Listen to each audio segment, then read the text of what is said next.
Hello guys, ngayong araw, March 27, 2024, mag-update na naman tayo sa aking portfolio. And today ay meron akong ibebenta na naman na isang company na hawak ko. Ito ay ang China Banking Corporation. Ang average price ko dito ay nasa 25.61 and today's price ay nasa 36.30 ng time na nire-review natin ito.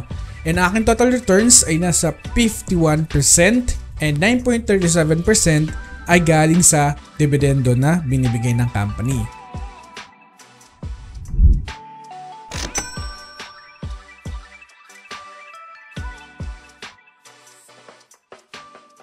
And dito sa ating completed trades, nabenta na natin ang CHIB sa presyong 36.40 pesos per share and may status tayo na executed and ngayong araw, March 27, 2024. And dito sa ating pinaka-latest portfolio, wala na ang CHIB. Now dito sa Simply Wall Street, now in terms of valuation sa sector ng financials, ang kanyang PE ratio ay nasa 8.9 or 9 times na PE ratio.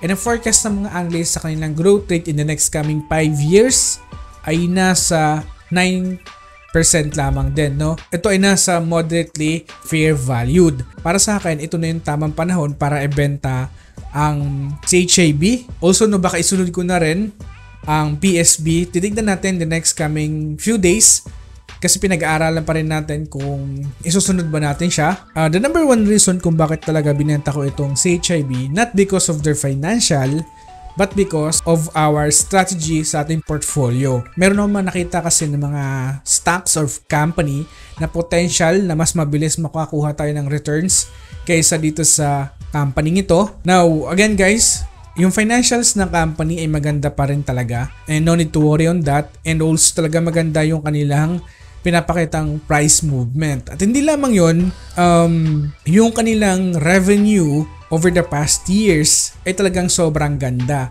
And kung mapapasin natin dito, talagang tumataas yung kanilang revenue year over year. And kung mag-focus tayo dito, yung kanilang retail banking nasa 25 billion pesos na. Way back 2020, ito ay nasa, if I'm not mistaken, nasa 19 billion pesos lamang ito. So makikita natin dito na talagang tumataas every year yung kanilang pinakamalaking pinagkukunan ng revenue, which is ang retail banking.